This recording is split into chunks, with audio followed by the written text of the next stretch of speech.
Hello नमस्कार सर्वांना। सर्वप्रथम श्री स्वामी समर्थ। कसे आहात सर्व? मस्त ना? मस्तच राहा। माझ्या या यूट्यूब चॅनेलमध्ये मी शर्मिला तुमच्या सगळ्यांचं मनापासून स्वागत करते।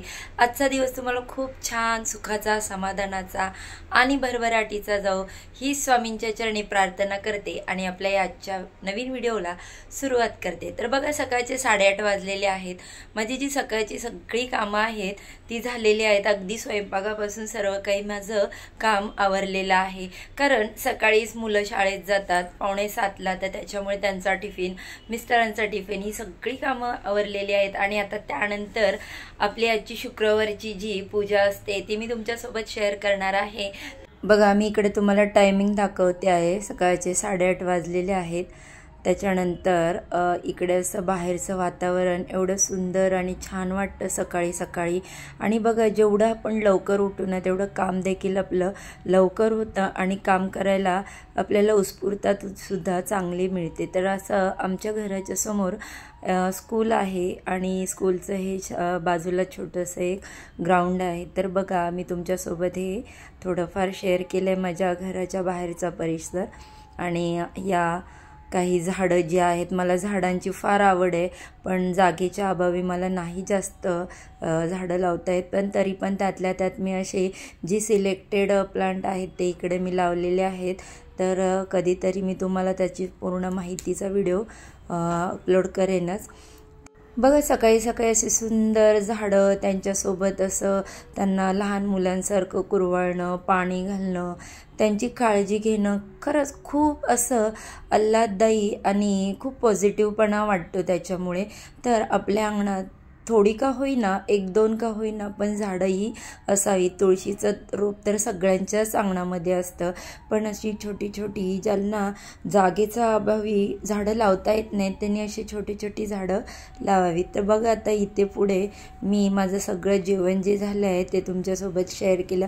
मी आता कोणती रेसिपी आज तुमच्यासोबत शेअर केलेली नाही।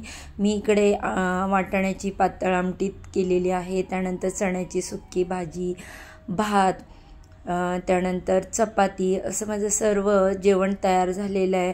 मी ते किचन देखील स्वच्छ करून भांडी वगैरे सगळं माझी साफसफाई झालेली आहे। आता इकडे पुढे मी माझ्या घरामध्ये रोजची जी देवपूजा करते ती देवपूजा सर्वप्रथम करून घेतली।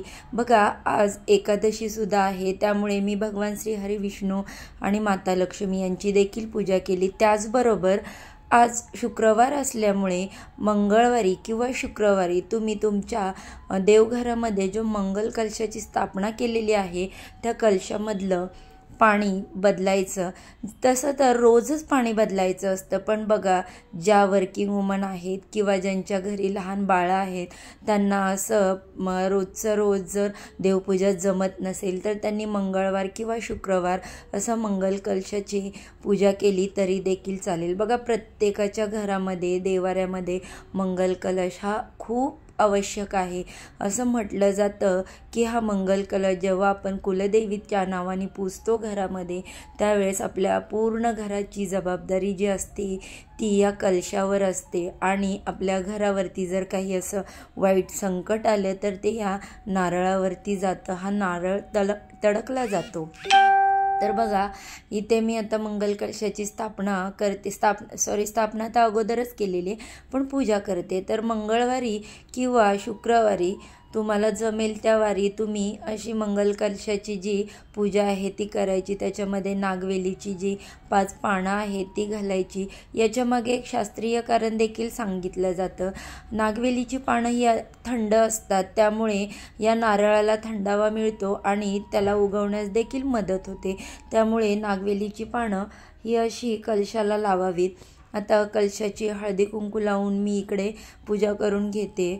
आणि हा जो मंगल कलश आहे तो मी माझ्या देवाऱ्यावरती असे स्थापित करणार आहे। तर हा मी रोजच याच्यामधलं पाणी बदलते, परंतु जेव्हा मंगळवार आणि शुक्रवार असतो त्या दिवशी अशी विशेष पूजा मंगल कलशाची असते. आता इथे मी कलशाला धूप दीप ओवाळून घेते आणि त्यांची मनोभावे अशी पूजा करून प्रार्थना करून आशीर्वाद घेतलेला आहे. आता इथे बघा माझी जी घरातली देवपूजा आहे ती पूर्णपणे मी तुमच्याशी शेअर करते. आता इकडे गणपती बाप्पा श्रीयंत्र माझ्या घरामध्ये आहे. जी काही माझ्या देवाऱ्यावरती देव आहे त्या सगळ्यांची मी तुम्हाला इथे एक प्रकारे दर्शनच देते.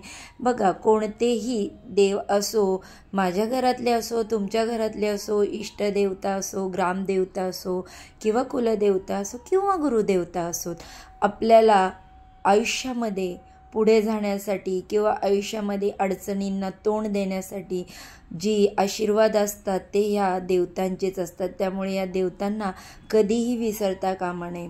आपले जे गुरु असतात त्या गुरूंचं तर रोज स्मरण करावं, कारण असं म्हटलं जातं जेव्हा देव कोपतात तेव्हा तारण्याचं काम हे गुरु करतात. त्यामुळे गुरु आणि आपले इष्टदेव ग्रामदेव यांच्यासोबत पूजा ही सगळ्यांचीच रोजची आपली झालीच पाहिजे. आता त्यानंतर ही मी जी सगळी देवपूजा आहे ती तुमच्यासोबत शेअर केली. आता त्यानंतर आजची जी देवपूजा महत्त्वाची ती मी तुमच्यासोबत या व्हिडिओमध्ये शेअर करणार आहे. ती म्हणजे माझ्या कुलदेवतेचा मी इथे केलेली जी कुंकुमार्चना आहे.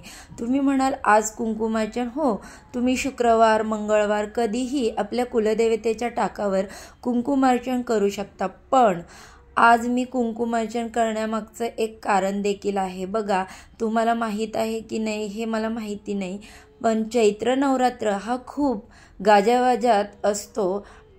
तो सर्वांनाच आपल्या माहिती असतो. 9 दिवस आपल्या प्रत्येकाच्या घरामध्ये घटस्थापना होत असते. पण याच पद्धतीचा एक पौष नवरात्र देखील असतो, त्याला शाकंभरी नवरात्र असे म्हणतात. तर या 9 दिवसात देखील आपल्याला देवीची पूजा अर्चा करायची असते. त्यामुळे देखील देवीची आपल्यावर आशीर्वाद कायम राहतात. तर आता माझी जी कुलदेवी आहे, मला कुलदेवी जी आहे ती औंची यमाई आहे. तर या यमाई देवीचा मी आता इथे आज अभिषेक केलेला आहे पौष नवरात्राच्या निमित्ताने, आणि या निमित्तानंच मी देवीच्या टाकावरती कुंकुमार्चन करणार आहे. बघा, आता इकडे अभिषेक माझा पूर्ण झालेला आहे. अभिषेकच्या ठिकाणीच मी देवीची अशी मनोभावे पूजा अर्चा देखील करून घेतलेली आहे. पण इथे त्याच्यानंतर मी देवीची आता विधिवत स्थापना करते. तर इथे मी छानसं असं नागवेली आणि फुलांच्या पानांनी डेकोरेशन केलेलं आहे किंवा देवीला एक आसन तयार केलेलं आहे. असं छान काही आपण पूजा जेव्हा मांडतो तेव्हा असं प्रसन्न वाटावं म्हणून असं वेगळं काहीतरी केलं तर खूप अगदी मन आल्हाददायी होतं. तर बघा, इथे मी असं देवीची स्थापना केलेली आहे या फुलांवरती आणि पानांवरती, आणि मी देवीला माझ्या कुंकुमार्चन करते. तर बघा, कुंकुमार्चन हे नेहमी तुम्हाला जसं व्हिडिओमध्ये मी 3 बोटं यूज केलेली दिसत आहेत त्याच प्रकारे करायचं. अगदी आपण कसा छोट्या बाळाला घास भरवतो त्याप्रमाणे हे कुंकुमार्चन आपल्याला मनोभावे देवीच्या टाकावरती किंवा तुम्हाला जी कोणती देवी आहे त्यांच्या टाकावरती करायचं आहे. तर मी आता इथे माझ्या देवीच्या म्हणजेच औंची यमाई जी आहे त्यांच्या टाकावरती पूर्णपणे असं कुंकुमार्चन करून घेतलेलं आहे. माझी इथं कुंकुमार्चनचा विधी पूर्ण झालेला आहे. तो कुंकुमार्चन करत असताना तुम्ही तुमच्या कुलदेवतेचा 108 वेळा जप करू शकता किंवा श्रीसूक्ताचं पठण करू शकता किंवा तुम्ही 99 मंत्राचा जप करत कुंकुमार्चन केलं तरी देखील चालेल. पण बघा, कुंकुमार्चन हे देवीची एक अतिशय आवडती सेवा आहे. त्यामुळे मी तुमच्यासोबत आज इथे माझ्या घरामध्ये जे मी माझ्या कुलदेवतेच्या टाकावर पौष जी नवरात्री आहे त्याच्या निमित्त केलेलं कुंकुमार्चन शेअर केलेलं आहे. तर तुम्ही सुद्धा, तुम्हाला जर याच्या अगोदर माहीत नसेल तर मी सांगते की आता ह्या पौष नवरात्रमध्ये आपल्या कुलदेवतेच्या टाकावरती कुंकुमार्चन करा, आपल्या कुलदेवतेंचे आशीर्वाद घ्या. बघा, कुलदेवतेचा आशीर्वाद जेव्हा आपल्या घरावर असतो तेव्हा आपल्या घरामध्ये कशाचीही कमतरता नसते. आपल्या मुलाबाळांची, आपल्या पतीची, आपल्या घराची भरभरून अशी प्रगती होते. कारण त्यामागचं एकच की आपल्या कुलदेवतेची आपल्यावरची कृपा. चला तर इथेच व्हिडिओचा एंड करते. आवडला तर लाईक करा. चॅनलवरती जर पहिल्यांदा नवीन आला असाल तर चॅनलला सबस्क्राईब करा आणि असेच नवनवीन माहितीपूर्ण व्हिडिओ देवपूजा पाहण्यासाठी बेल आयकॉन देखील क्लिक करा. चला तर मग सर्वांना श्री स्वामी समर्थ.